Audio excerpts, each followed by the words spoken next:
사회복지사 1급 시험 대비 최종 모의고사 해설 강의를 시작하도록 하겠습니다. 이번 시간에는 인간행동과 사회환경인데요. 모두 8영역이죠. 그래서 13문제, 12문제 이렇게 풀어서 모두 16강에 걸쳐서 해보겠습니다. 순서대로 쭉 할 건데요. 인간행동과 사회환경, 사회복지조사론, 실천론, 기술론, 지역사회복지론, 정책론, 행정론, 법제론의 순서대로 쭉 나가도록 하겠습니다. 먼저 첫 번째 강의는 13문제고 두 번째 강의는 12문제, 그래서 한 영역당 25문제가 되겠습니다. 여러분들은 과락은 거의 걱정하지 않으셔도 됩니다. 과락 문의를 많이 하시는데 각 영역, 즉 25문제의 40%가 아니라 1교시에 40%, 2교시에 40%, 3교시에 40% 미만이 과락입니다. 좀 더 구체적으로 말하면 1교시가 50문제니까 20문제 정답수가 20개 미만이면 과락입니다. 2교시와 3교시는 75문제죠. 그래서 30개 이상, 30개 이상이면 과락은 아니다. 30개 미만이면 과락이 되는 겁니다. 거의 나오기 힘듭니다. 답안을 밀려 쓰지 않는 이상 과락은 나오기 힘들기 때문에 과락은 걱정하지 마시고요. 자, 그리고 제가 항상 누누이 말씀드렸던 것이 전략 영역 5가지가 중요하다. 여기에선 점수를 많이 맞고 좀 어렵게 나오는 것, 일반적으로 어렵게 나오는 것들은 좀 힘을 빼서 좀 적게 맞아도 되는 전략, 이런 것들을 하면 좋겠다라고 말씀드렸습니다. 전략 영역 5가지는 1교시의 인간행동과 사회환경이고 2교시에는 실천론과 기술론이고 3교시에는 행정론과 법제론입니다. 법제론은 암기하면 점수가 쑥 올라가는 것입니다. 외우셔야 합니다. 외우셔야 그거는 정답수가 많이 나올 수 있다는 것을 말씀드렸죠. 짧은 시간 안에 단기 암기력을 여러분들이 발휘하셔야 됩니다. 기출문제를 중심으로 해서 법제론은 조금 알아놓으셔야 되고요. 기출문제에서 나왔던 게 또 나오기 때문에 그렇습니다. 이번 최종 모의고사는 여러분들이 과거 제가 쭉 문제를 출제했던 것들 중에서 그나마 이 내용은 여러분들이 알고 계셔야 되겠다라는 생각을 했던 문제들, 그리고 전체 영역에서 이 고루고루 분포돼서 출제되기도 하죠. 많이 나오는 것들도 있고요. 이런 것들을 감안해서 출제를 했습니다. 그래서 출제된 문제들과 유사한 문제, 그런 것들도 있지만 어떠한 영역들이 더 많이 나오느냐, 그런 것들을 좀 잘 판단해서 문제의 숫자도, 그러니까 전체 문제에서 비율도 고려해서 문제를 출제했다는 것을 말씀드립니다. 이 영상 강의를 시험 보기 전까지 2번 돌리시면 도움이 되겠습니다. 2번을 돌리세요. 첫 번째는 1.2배속 정도로 들으시고 그 다음에 한 바퀴 돌았습니다. 돌았으면 두 번째는 1.6배속이나 8배속으로 빨리 들으시면 됩니다. 한 번 들었기 때문에 제 목소리가 잘 들릴 겁니다. 여러분들이 꼼꼼하게 적어 놓았던, 출력을 해서 이게 유의미로 업로드가 되는데 이 자료를 다운로드 받아서 인쇄를 하시고 그 다음에 여러분들이 제가 강의하는 내용들을 빼곡하게 잘 써주시면 나중에 두 번째 강의에서는 그냥 아무것도 안 적고 듣는데 집중하면서 이해로 넘길 수 있습니다. 그렇게 해서 2번 정도 돌리시면 시험장에서 좋은 결과가 있을 겁니다. 자, 그러면 들어가도록 하겠습니다. 첫 번째, 인간행동과 사회환경 첫 번째 강의입니다. 시험에 안 빠지고 나오는 게 이거죠. 인간 발달의 원리라고 하는 겁니다. 설명한 것 중에서 옳지 않은 것은입니다. 1번 갑니다. 일정한 순서와 방향성이 존재합니다. 상부에서 하부, 그 다음에 중심에서 말초죠. 상부에서 하부, 중심에서 말초로 바로 이 일정한 순서, 방향이 존재합니다. 맞습니다. 하부에서 상부, 말초에서 중심, 이런 식으로 하면 틀리다는 것을 알아두셔야 됩니다. 두 번째, 발달은 연속적인 과정입니다. 태아기에서부터 노년기까지 연속적으로 이루어지죠. 속도는 일정하지 않다. 속도가 일정하지는 않다. 네, 맞습니다. 속도는 다르죠. 속도는 개인마다 다르다. 속도는 다르다. 이렇게 보시면 됩니다. 그래서 이런 것들을 두고 우리는 개인차가 존재한다는 것도 알고 계시죠? 맞습니다. 자, 유전의 영향만도 아니고 환경의 영향만도 아니라 이 두 가지의 상호작용에 의한다. 유전과 환경의 상호작용 이렇게 나오기도 합니다. 맞습니다. 자, 신체적 발달이 있고요. 지적 발달, 인지적 발달이라고도 하고요. 성격 발달 등 각 측면은 독립적으로 이루어진다? 아닙니다. 서로 관련이 있죠. 서로 관련이 있습니다. 서로 관련을 맺으면서 발달하게 된다. 이렇게 보시면 됩니다. 신체, 인지, 그 다음에 정서, 그 다음에 사회, 심리적 이러한 모든 발달들은 서로 얽혀 있다라고 보시면 돼요. 서로 상호작용하면서 관련성이 있습니다. 4번 탈락. 특정 단계의 발달은 이전 단계에서 성취한 발달갑의 영향을 받죠. 이것을 우리는 점성의 원리라고 하죠. 자, 점성의 원리는 에릭슨이 말한 겁니다. 에릭슨의 점성의 원리.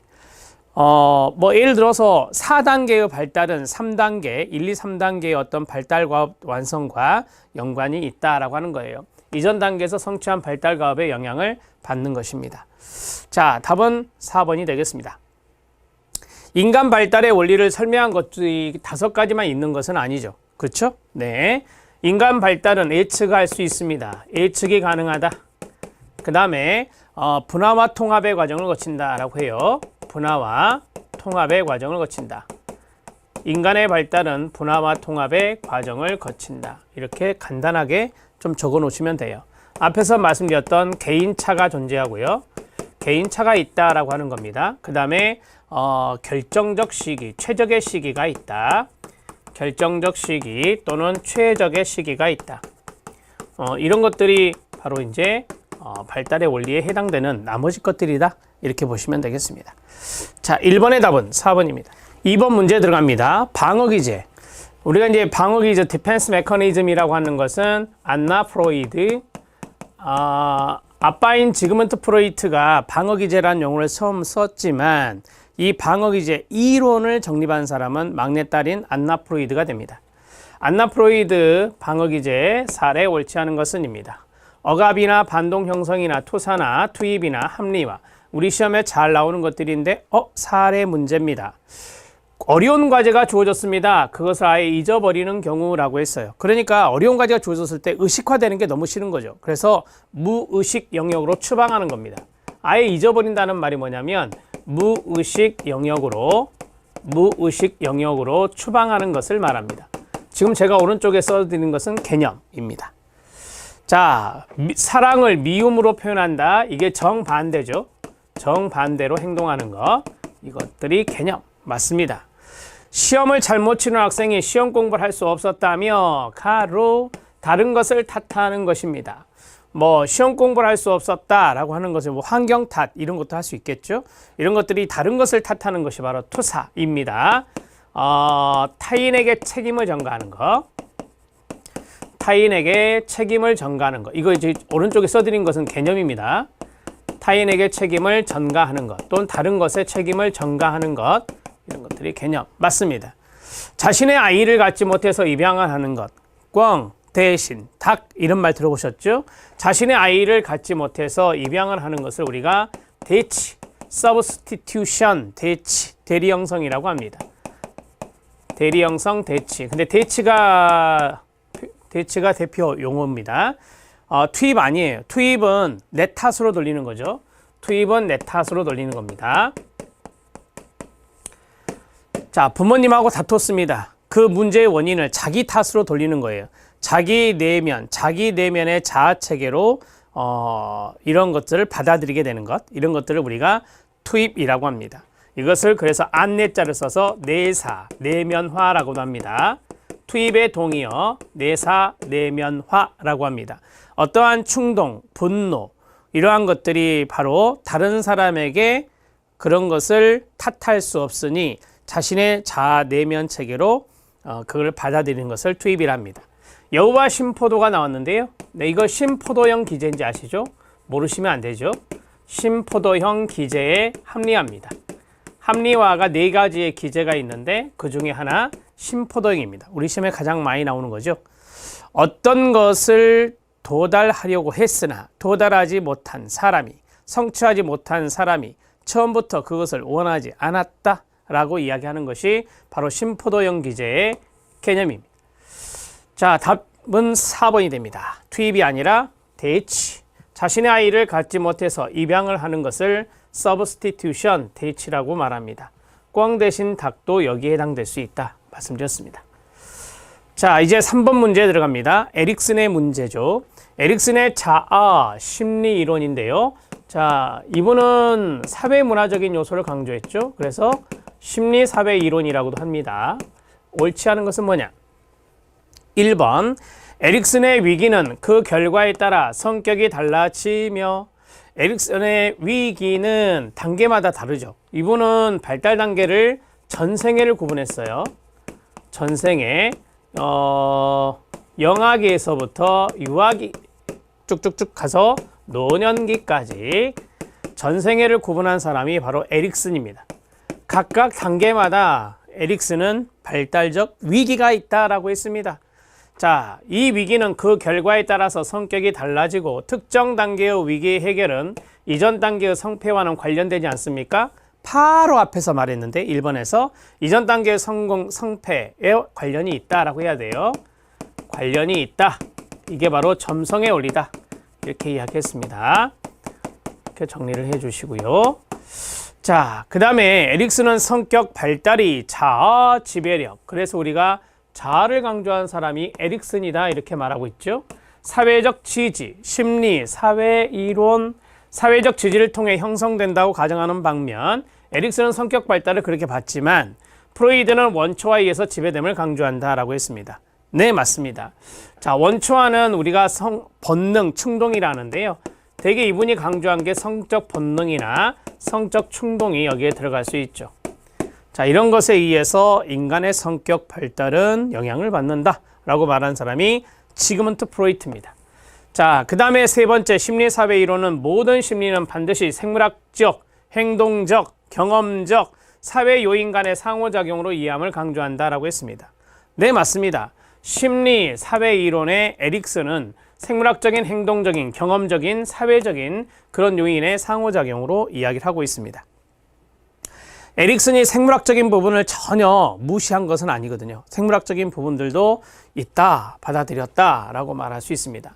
발달 이론 학자니까요. 아무래도 생물학적인 측면도 중요하겠죠. 하지만 그러한 면만 중요하게 생각한 게 아니라 사회적인 측면, 경험적인 측면 이런 상호작용의 모든 부분들을 중요하게 생각했다라고 보시면 됩니다. 자, 그 다음에 네 번째 에릭슨의 주요 개념 중에 점성의 원칙이 나왔습니다. 이거 별도로 출제된 적도 있어요. 점성의 원칙은 성격은 각 요소가 다른 요소에 의해 체계적으로 관련되면서 적절하게 연속적으로 발달하는 개념이다. 자, 제가 이제 뭐 이런 식으로 이야기하죠. 이전 단계 발달과업은 다음 단계에 영향을 준다. 또 다음 단계에 영향을 주고 다음 단계에 영향을 준다라고 해요. 이런 것들이 바로 이제 각 요소가 다른 요소에 대해서 체계적으로 관련이 됩니다. 여러 가지 요소가 상호작용한다 그랬었잖아요. 근데 이런 것들이 여기에 들어가고 적절하게 연속적으로 발달하는 개념을 점성의 원칙이라 합니다. 4번 같은 경우는 점성의 원칙의 개념이니까 이게 박스 처리돼서 나올 수도 있어요. 단독 문제로 나올 수도 있습니다. 에릭슨의 이론이 다른 이론과 구분되는 점이 있어요. 그게 뭐냐면 여기에요. 문화가 기여했다라고 하는 거죠. 제가 앞에서 사회적인 측면을 강조했다라고 했잖아요. 그래서 사회문화 보통 이렇게 말을 하거든요. 개인의 성장에 문화가 기여한 점을 주목했다. 에릭슨은 문화를 강조했던 분 이렇게 생각하시면 됩니다. 답은 1번입니다. 점성의 원리에 의하면 특정 단계 위기 해결은 이전 단계의 성패, 성공과 실패에 관련이 있다라고 보셔야 됩니다. 4번 문제 들어갑니다. 융의 분석심리학입니다. 또는 융의 분석심리이론의 개념들이 많은데요. 그 개념 내용 중에서 옳은 것은입니다. 융의 문제에서 가장 많이 나오는 게 개념 문제예요. 이런 개념들이 잘 나왔는데요. 자, 원형이 있고요. 그 다음에 아니마, 그다음에 음형, 컴플렉스, 자기가 있습니다. 1번 원형. 원형과의 연관성이 있는 것은 개인 무의식이 아니라 집단 무의식입니다. 집단 무의식. 한마디로 말하면 개인적인 것이 아니라 집단적으로 공유하고 있는 무의식. 이런 것들이 여기에 들어가는데요. 개인 무의식을 구성하고 있는 역사가 나왔잖아요. 역사가 나오면 당연히 집단 무의식과 연관성이 있죠. 인류 역사인데 개인 무의식과는 연관성이 없겠죠. 그래서 인류 역사, 문화, 신화, 종교 이런 것들과 연관성이 있는 거에 집단 무의식이거든요. 그래서 집단 무의식을 구성하고 있는 인류 역사를 통해 물려받은 정신적 소인이라 해야 됩니다. 1번 탈락. 2번입니다. 무의식에 존재하는 이 무의식은 이제 개인 무의식이라고 보면 돼요. 이 무의식은 개인 무의식. 자, 아니마, 어떤 개인의 아니마나 어떤 개인의 아니무스가 있을 수 있는데 아줌마가 무스 발랐다 라고 했잖아요. 그러면 여성의 남성적인 측면은 뭐예요? 여성의 남성적인 측면이니까 아니무스가 되는 겁니다. 남성의 여성적 측면이 아니마고요. 여기는 여기가 틀렸네요. 그죠? 그 다음에 세 번째, 음영. 음영은 보통 우리가 그림자라고 번역을 하거든요. shadow. 근데 이제 여기서 어둡거나 사악한 측면만을 나타낸다라고 했는데 원형의 한 형태는 맞습니다. 하지만 이 많이 틀렸죠. 인간의 어둡거나 사악한 측면이라고 하면 맞아요. 원뜻이 그거니까. 하지만 그것만을 나타내는 것은 아니다. 자, 그 이유가 뭐냐? 그 이유는 음영이라고 하는 것은 밝은 면도 포함되는 것이니까요. 밝은 면을 포함하고 있으니까 포함하는 것이기 때문에 그렇다라고 하는 거예요. 음영, 그림자를 보면 그림자는 밝은 면과 어두운 면이 같이 공존해야 이 그림자라는 게 생길 수 있는 거예요. 그래서 그림자라고 하는 것은 원뜻은 인간의 어둡거나 사악한 면을 말하지만 여기 안에는 밝은 면까지 포함하는 개념이다. 이렇게 보시면 됩니다. 컴플렉스는 간단하게 무의식 속의 관념 덩어리입니다. 무의식 속 관념 덩어리, 무의식 속 관념 덩어리 이렇게 간단하게 보셔도 돼요. 이렇게 컴플렉스라고 하는 것이 의식 속에 있는 게 아니라 무의식 속에 있는 거구나. 이 무의식도 개인 무의식이 되는 건데 자, 의식 속이 아니라 무의식 속에 하나의 공통된 주제에 관한 감정, 사고, 지각, 기억 등의 조작된 무리를 말한다. 이게 이제 덩어리, 관념 덩어리라고 말할 수 있겠죠. 의식이 틀렸습니다. 자, 5번이 맞다는 거죠. 1번부터 지금 4번까지 다 틀렸어요, 여러분. 자, 자기라고 하는 것이 있다. 셀프라고 하는 것은 전체적인 관점이다. 성격의 조화와 통합을 위해 노력하는 원형이다 라고 했습니다. 우리가 이제 자기라고 하면은 에고랑은 달라요. 자기는 어떤 실제 경험의 소재가 됩니다. 실제 경험의 소재가 될 수 있는 것이 바로 자기다라고 해요. 그래서 이 실제적인 경험을 하는 인간으로서의 자기는 저기 나온 대로 전체적인 관점을 보는 거예요. 전체적인 관점을 보는 것이고 성격의 조화나 통합 이런 것들을 위해 강조하는 노력하는 원형이라고 말할 수 있습니다. 여기 자기에서 좀 중요한 단어들이 있어요. 그게 뭐냐면 경험의 주체다. 경험의 주체, 실제 경험의 주체. 그 다음에 두 번째는 저기 나온 대로 성격의 조화와 통합을 이루는 전체다. 이렇게 정리하시면 돼요. 이게 바로 자기라고 말할 수 있습니다. 답은 5번인데요. 자, 원형의 유형들이 쭉 있어요. 우리가 이제 집단 무의식을 통해서 인류 역사를 통해 집단 무의식을 구성하고 있는 인류 역사를 통해 내려오는 정신적인 소인들이 있어요. 그게 바로 페르소나, 자아의 가면이라고 하는 페르소나, 그 다음에 아니마와 아니무스, 그 다음에 음영, 그 다음에 자기, 이 내용들이 바로 원형의 요소들이 된다. 이렇게 정리하면 됩니다. 답은 5번입니다. 자, 5번 문제 들어가겠습니다. 아들러가 제시한 개인심리이론입니다. 아들러의 개인심리이론, 각 개념의 연결이 옳은 것은 아들러에도 개념이 많이 있습니다. 보실래요? 라이프스타일의 생활양식, 열등감, 보상, 우월을 위한 노력, 우월을 향한 노력, 가상적 목표론이 있습니다. 자, 첫 번째, 열등감을 보상하려는 욕구에서 출발하는 것이 무엇일까요? 자, 제가 그림을 그린 적이 있죠. 이게 열등감입니다. 그럼 이것을 보완한다 할까요? 이것을 보완하는 건전한 반응들이 보상이거든요. 그러면서 인간은 우월성을 향한 노력을 한다. 우월성 추구 노력을 한다. 이렇게 말했죠. 그래서 이게 이제 주어가 돼요. 우월성 추구 노력은 열등감에 대한 보상으로 비롯되는 겁니다. 출발하는 거예요. 생활양식 아니에요. 2번. 잠재력을 발휘하도록 인간을 자극하는 건전한 반응. 이게 바로 뭐예요? 보상이죠. 요거는 이거예요. 우월성 추구 노력이고. 자, 우리가 이제 잠재력을 발휘하도록 인간을 자극하는 건전한 반응이 왜 일어나냐면 요거를 보완하기 위해서, 열등감을 극복하기 위해서 보상이 필요한 겁니다. 생애 목표에 도달하기 위하여 스스로 설계한 독특한 좌표. 여러분 이 좌표 나오잖아요. 아들렛에서 좌표 나오면 생활 양식이에요. 이 3번 지문 같은 경우는 시험에 이미 출제가 된 거죠. 보상 아니죠. 인간이 생애 목표가 있을 거 아닙니까? 거기에 도달하기 위해서 스스로 설계한 독특한 좌표들이 있다. 어떤 사람은 사회적 유형형, 어떤 사람은 지배형, 이런 회피형 이런 것들이 있겠죠. 기생형, 지금 제가 쭉 말씀드린 것이 아들러가 말한 생활 양식 4가지예요. 첫 번째가 뭐라고요? 사회적 유형형, 가장 바람직하고요. 지배형, 회피형, 그 다음에 기생형 또는 획득형이라고 하는데요. 그런 4가지의 생활 양식을 말했습니다. 모든 인간으로 하여금 가로 무엇인가를 추구할 수 있게 하는 동기가 있다. 그게 바로 이거예요. 열등감이죠. 그래서 아들러는 열등감을 부정적으로 생각하지 않았어요. 열등감이라고 하는 것은 무엇인가를 추구할 수 있게 하는 긍정적인 동기로 작용한다. 그래서 인간은 우월성 추구 노력을 하게 된다라고 하는 겁니다. 가상적 목표론입니다. 개인의 행동을 이끄는 마음속의 중심 목표인데요. 이게 바로 가상적 목표 또는 가상적 목표론이라고 말합니다. 답은 5번입니다. 여러분들은 1급 시험에 합격하기 위해서 열심히 공부해 오고 있으셨죠? 이게 이제 여러분들의 앞에 나온 행동을 이끄는 가상적인 목표가 있었을 것입니다. 아직까지는 도달하지 않으셨습니다. 합격하시게 되면 도달하게 되는 건데 여러분들의 공부하는 행동을 이끄는 마음속의 중심 목표가 자리 잡고 있었을 것입니다. 그래서 지금까지 공부를 하셨고 지금도 동영상을 보고 계십니다. 그게 바로 아들러가 말한 가상적 목표라고 합니다. 자, 답은 5번입니다.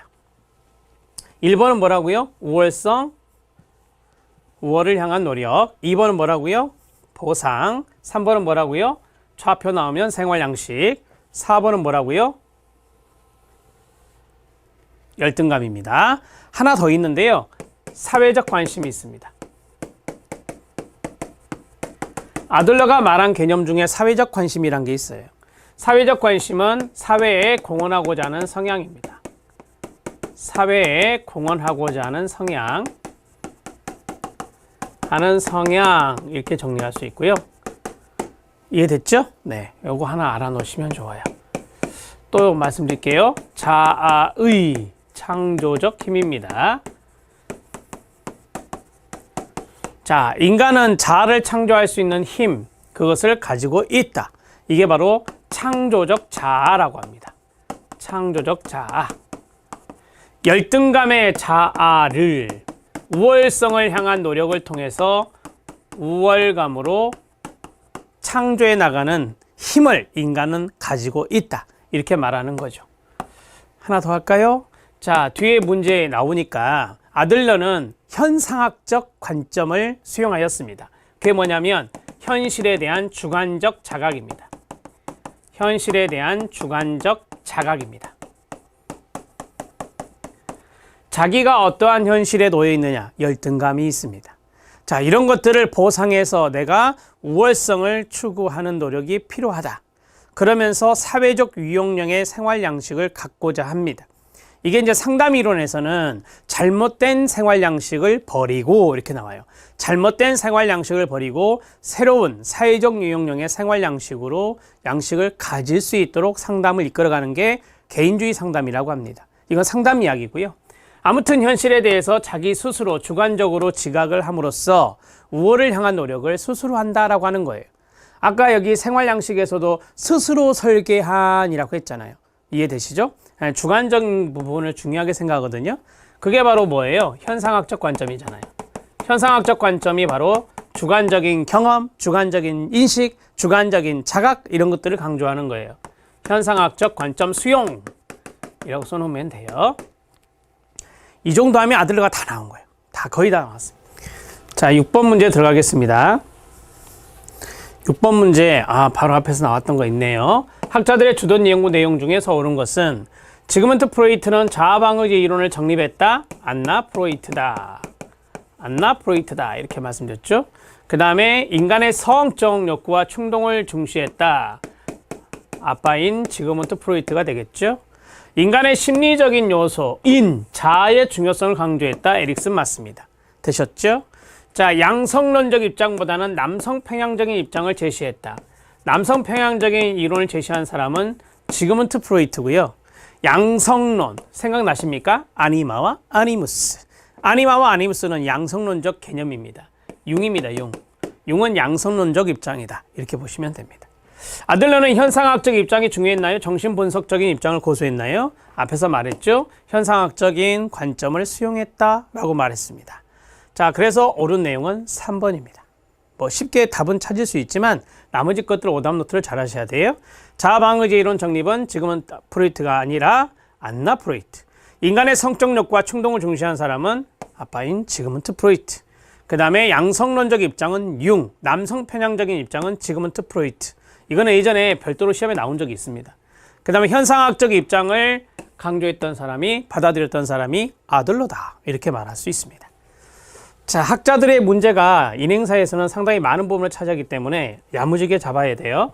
자, 7번 문제에 들어갑니다. 피아제의 문제가 나오는데 장 피아제의 이론의 설명으로 옳은 것을 모두 고른 것은 입니다. 평형화가 있습니다.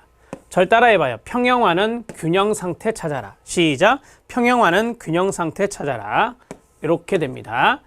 자, 우리가 이제 동화라고 하는 것은 기존의 도식을 가지고 활용하는 것이고요. 기존의 도식으로 안 될 때 새로운 도식을 형성하는 게 바로 조절이라고 그래요.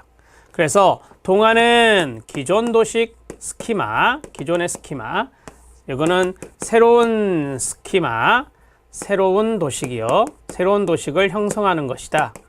그러면 인간은 살아갈 때 기존 도식도 활용하고 새로운 도식도 만들어가네요. 네, 이러한 것이 균형 상태를 이루는 것을 우리가 평형화다 이렇게 말합니다. 맞습니다. 자, 유아의 인지 발달을 스키마가 점차 추상적으로 되어가는 과정으로 보았다. 네, 맞아요. 맨 마지막이 형식적 조작기라고 하잖아요. 유아 때는 아주 미성숙한 사고지만 점차 추상화해요. 그게 바로 뭐냐면 형식적 조작기로 발달해 나가는 겁니다. 암기하는 방법, 감전구형입니다. 감전구형. 자, 풀어요. 시작. 감각운동기, 전조작기, 구체적 조작기, 형식적 조작기가 됩니다. 맞습니다. 그 다음에 발달 단계 순서는 문화와 개인에 따라 다르게 나타난다라고 했는데요. 아닙니다. 피아제는 동일하게 나타난다라고 했어요. 그러니까 감전구형이 문화와 개인에 따라 다르다라고 말하지는 않았다. 이 피아제는 발달 단계 순서는 좀 불변적이다 이렇게 이야기했던 것이죠. 동일하게 나타난다라고 봐야 되고요. 그 다음에 감각운동기 때는 대상 영속성을 획득한다. 대상, 어떠한 사람이든 사물이든 그 대상, objective, 대상은 바로 항상 거기에 존재한다는 것을 아는 것이죠. 인지하는 것이. 그게 대상 영속성이라고 하는 겁니다. 대상 영속성은 획득이나 형성은 감각 운동기라고 외우시면 돼요. 그러면 지금 기억, 니은, 리을이죠. 기억, 니은, 리을. 답은 4번이 답이 됩니다. 7번 문제도 좋은 문제 중에 하나입니다. 자, 8번 문제 들어갑니다. 피아제의 형식적 조작기 나왔습니다. 이게 청소년기죠. 청소년기. 청소년기부터 이제 형식적 조작기라고 말할 수 있는데요. 자, 옳은 것을 모두 고른 것은 이다. 형식 조작기의 가역성이라는 게 있습니다. 가역성. 이걸 획득하는데 이를 잘 설명하는 게 보존 개념이다 라고 했어요. 네, 가역성과 보존 개념은 맞지만 구체적 조작기죠.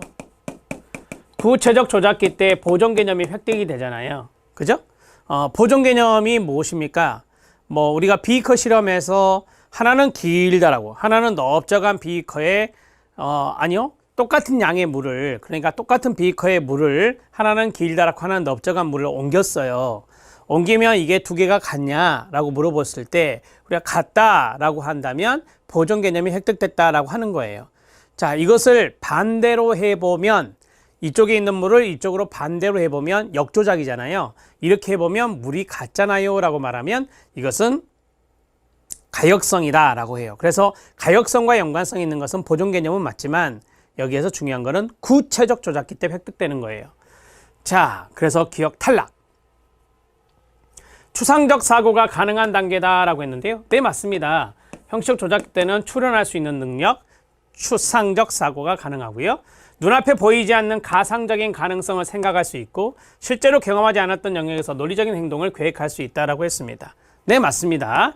경험하지 않았던 영역, 눈에 보이지 않는 가상적인 거, 이런 것들이 이제 우리가 형식 조작기 때 가능하다라고 해요. 미래를 예측할 수 있다. 이렇게 간단하게 머릿속에 넣어도 돼요.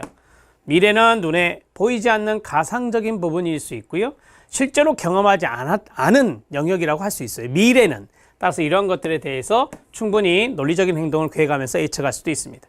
자, 가설을 설정하고 검증하는 것을 가설적, 연역적 사고라고 하거든요. 이것도 가능합니다. 자, 그러면 니은, 디귿, 리을이 맞네요. 답은 4번이 답이 됩니다. 자, 형식적 조작기 때 중요한 단어가 있네요. 추상적 사고, 그렇죠? 그 다음에 미래에 대한 예측, 그 다음에 가설적, 연역적 사고, 플러스 조합적 사고, 무엇인가를 종합적으로 고려할 수 있는 능력인 조합적 사고도 가능하다. 이런 것도 적어놓으면 도움이 되겠습니다. 자, 8번의 형식적 조작기에 대해서 설명을 해드렸습니다. 자, 9번 문제에 들어갑니다. 다음 설명 중에서 옳지 않은 것은 이다. 딱 보니까 행동주의 학습이론에 나오는 개념이에요. 파블로프의 고전적 조건화, 스키너의 조작적 조건화, 여기서 나오는 행동, 조작적 행동, 그 다음에 변별 자극, 퍼니시먼트, 벌이 나왔습니다. 자, 1번 파블로프. 자, 고전적 조건화는 저번에 제가 말씀드렸죠. 자극, 반응, SR이죠. 자극과 반응의 관계를 말하는 것이다. 어떤 자극의 유기체가 자동적으로, 수동적으로 어떤 반응을 일으켜 만드는 속성 때문에 이것을 반응적 조건화라고도 합니다. 고전적 조건화의 동의어가 반응적 조건화가 됩니다. 어찌됐든 자극과 반응의 관계니까 고전적 조건화가 맞습니다. 조작적 조건화는 유기체가 원하는 결과를 얻기 위해 결과의 동그라미 실행하게 되는 자발적이면서 능동적인 행동 반응이다 라고 했습니다. 이것은 뭐냐? 행동과 결과의 관계를 말해요. 행동과 결과, 어떠한 행동을 했을 때 결과가 좋으면 그 행동을 자발적으로 계속할 것이고, 어떤 행동을 했는데 결과가 좋지 않으면 그 행동을 자발적으로 하지 않겠죠. 이런 것들이 바로 이제 자발적이면서 능동적인 행동이다 라고 하는 거예요. 그게 바로 뭐냐? 조작적 행동이에요. 그러면 조작적 행동은 자극에 따라, 자극이 제시되지 않아요. 자극 제시 없이, 자, 됐죠? 그 다음에 자동적으로 방출되는 것이다 라고 했는데요. 자동적인 것은 저기 고전적 조건화와 연관성이 있어요. 조작적 행동이니까 뭐 자율적으로 이렇게 해야 되겠죠? 자율적인 행동이다 해도 되고요. 자율적인 행동이다 이렇게 정리를 해주시면 됩니다. 여러분 9번 문제 해설을 보시면 자발적으로 방출되는 행동이다 이렇게 돼 있잖아요. 그죠? 네, 그 내용들을 아시면 돼요. 이게 자발적이 자율적과 똑같은 말이에요. 자, 여기에서 3번이 잘못됐네요. 조작적 행동은 조작적 조건화에 의한 행동인데요. 이 행동은 제시되는 자극이 없이 또는 제시되는 빼고 자극 제시 없이 자율적 또는 자발적으로 방출되는 행동이다 라고 하면 돼요. 변별작은 특정한 반응이 보상받거나 보상받지 못할 것이라는 탄서, 신호로 작용하는 것을 말한다. 선생님이 인상치 풀고 있습니다. 아, 나 벌 받는구나 라는 신호예요. 아, 선생님이 흐뭇하게 웃고 계십니다. 아, 나 칭찬받을 것 같다 라는 신호입니다. 이런 것들이 변별자극이라 합니다. 맞습니다. 사람에게 그가 원하는 것을 빼앗아 가거나 원하지 않는 것을 준다라고 했어요. 빼앗아 간다. 그건 부적이죠. 부적 처벌이에요. 아이가 거짓말을 많이 하니까 용돈을 뺏어요. 그게 바로 뭐냐? 원하는 것을 뺏어갔어요. 그 다음에 원하지 않는 것을 주었다. 이것을 정적 처벌이라 하죠. 정적 처벌. 매 맞기 싫은데 매를 주었어요. 그러면 이건 정적 처벌이 됩니다. 반응을 약화시킨다라고 했어요. 뭘 약화시킵니까? 네, 비바람직한 행동의 감소입니다. 비바람직한 행동의 감소. 그것을 목적으로 하는 것이 벌입니다. 벌은 정적 처벌과 부적 처벌 두 가지가 있다는 것도 여기에서 알 수 있네요. 자, 답을 해결했습니다. 3번입니다. 자, 10번 문제 들어갑니다. 반드라의 관찰학습의 내용인데요. 옳은 것을 모두 고른 것은 이다. 순서 외우셔야 됩니다. 주파 운동입니다. 주파 운동. 자, 4단계 꼭 기억하셔야 되고요. 첫 번째, 관찰된 모델의 행동을 기억한다라고 했어요. 머릿속에 기억하는 게 파지, 인지라고 말할 수 있습니다. 탈락. 그 다음에 두 번째, 모델의 행동에 집중하며 관심을 기울이는 단계가 바로 말 그대로 주의, 집중 단계입니다. 기억과 니은이 바뀌었죠? 그 다음에 디귿입니다. 운동 재생을 쉽게 말할까요? 행동으로 나타내는 겁니다. 모델의 행동을 기억한 것을 여기서 끊어야 되겠죠. 새로운 반응용으로 나타내는 단계인데 쉽게 말하면 행동 수행이에요. 행동 수행. 자기가 이제까지 해보지 못했던 모델의 행동을 머릿속에 기억했다가 그것을 나타내는 거죠. 바람직한 행동을 스스로 하고자 하는 자기 강화의 단계가 바로 동기화다. 자기 강화가 동기화와 유사어가 되겠습니다. 이렇게 정리할 수 있어요. 그러면 디귿과 리을이 맞죠? 네, 디귿과 리을 답은 3번이 답이 됩니다. 이렇게 정리하시죠. 자, 반도라의 관찰학습 과정 문제가 가장 많이 나오는데요. 이 순서도 이미 출제가 됐어요. 주파 운동 꼭 외우셔야 됩니다.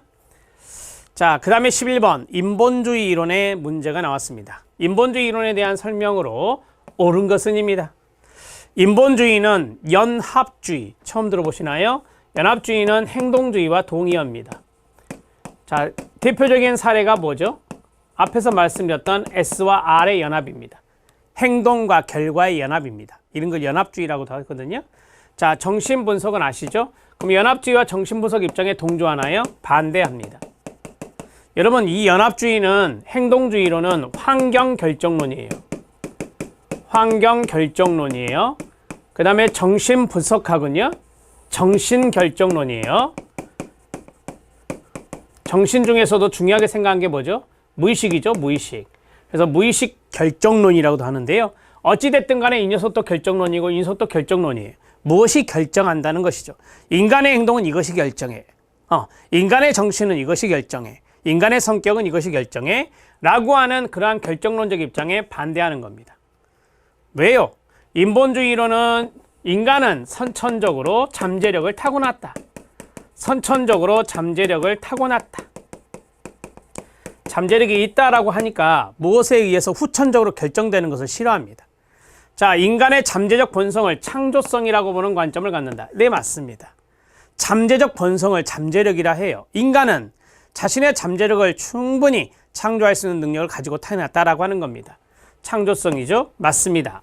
모든 인간은 자기 자신에게 대한 객관적 아니에요. 인식과 자기를 둘러싼 세상에 대한 객관적 아니에요. 여기에 따라 행동한다라고 했어요.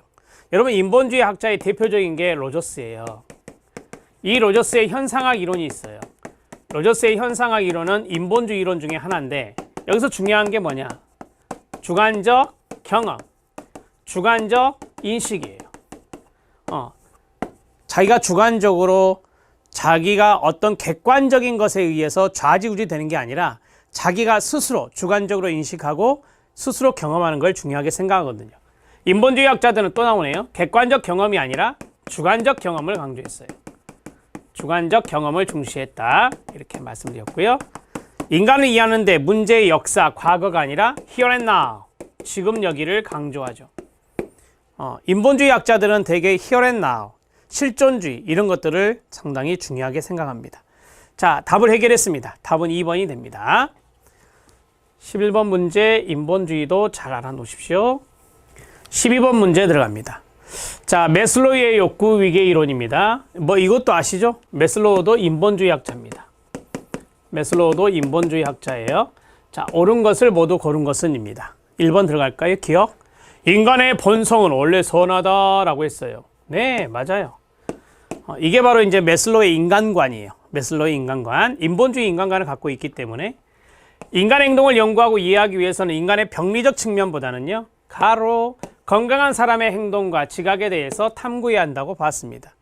자, 우리가 이제 여기 건강한 사람의 행동과 지각에 대해서 인간을 탐구해야 된다라고 했는데요.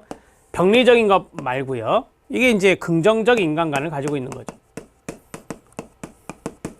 원래 인본주의 자체가 긍정적인 인간관을 가지고 있다고 말씀드렸잖아요. 매슬로우도 마찬가지예요. 그래서 인간의 본성은 원래 선하다라고 하는 거고요. 인간은 능력 있는 존재다. 개인적인 욕구 위계 이론이니까 욕구들이 충족되면 인간성은 성취되고 자아 실현자로 나아갈 수 있다라고 했어요. 생리적 욕구, 안전의 욕구, 소속과 애정의 욕구, 자아 존중의 욕구, 자아 실현의 욕구.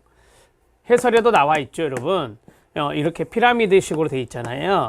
그래서 이러한 욕구를 기본적인 욕구들이 하는데 이게 다 충족이 되면 인간성을 성취하고 자아 실현자로 나아갈 수 있다. 누가 말했다?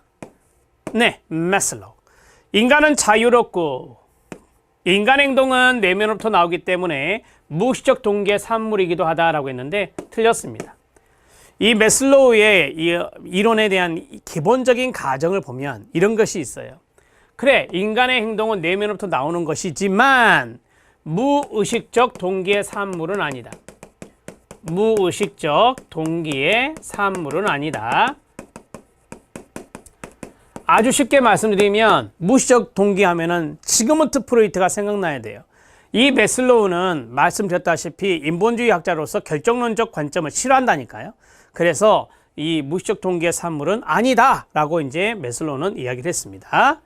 X. 자, 12번에 옳은 것을 찾았습니다. 인간의 본성은 원래 선하다. 그리고 인간 행동을 연구하고 이해하기 위해서는 건강한 사람, 인간의 강점이랄까요? 그러한 것들을 탐구해야 된다. 세 번째, 인간은 능력이 있는 존재다. 기본적인 욕구가 충족되면 인간은 자아 실현자로 나아갈 수 있다. 무의식적 산물은 아니다. 인간 행동은 이 정도 하시면 됩니다. 기억, 니은, 디귿 3번이 답입니다. 자, 마지막 13번 문제입니다. 이번 시간 학자와 연결된 내용으로 옳은 것은입니다. 1번 융. 개인이 지닌 자아의 창조적 힘이 인간의 본성을 결정한다라고 했는데요. 여러분, 자아의 창조적 힘은 누가 말했죠? 아들러가 말했다 그랬잖아요. 아들러가 말했다. 융이 아니에요. 인간의 행동은 무의식적 본능에 의해서 결정된다. 누구예요? 지그문트 프로이트가 됩니다. 그 다음에 인간은 환경과의 상호작용을 통해 변화하고 발달하는 능동적인 존재다. 네, 요거 알아놓으세요. 3번 피아제가 이야기한 겁니다. 자, 피아제는 인지발달 이론의 학자인데요. 인지발달을 이야기할 때 환경과의 상호작용을 강조했어요. 그리고 변화하고 발달하는 능동적인 존재라고 이야기하고 있습니다. 피아제는 자녀 2명을 16년 정도 관찰해서 인지발달 이론을 제시한 학자입니다. 따라서 그 아이들이 환경과 상호작용을 엄청 많이 했겠죠. 그러면서 인지가 변화되고 발달해 나갔겠죠. 그러한 것들이 바로 이제 피아제의 이론적인 기본 가정에 들어 있습니다. 알아두시고요. 스키너는 환경적 자극이 없어도 동기화가 가능한 자율적 존재다. 이건 반두라입니다. 자, 반두라는 이 환경적 자극이 일종의 강화예요. 강화. 뭐 컴퓨터 게임을 하게 해준다느니 용돈을 준다느니 이런 것들이 강화물 아니겠어요. 그게 환경에서 오는 자극이거든요. 그래서 이러한 것이 없어도 동기화, 이게 뭐예요? 말씀드렸죠? 자기 스스로 하는 자기 강화다. 이게 가능한 충분한 자율적인 존재다. 반두라 이야기입니다. 인간은 보상의 동의어는 강화예요.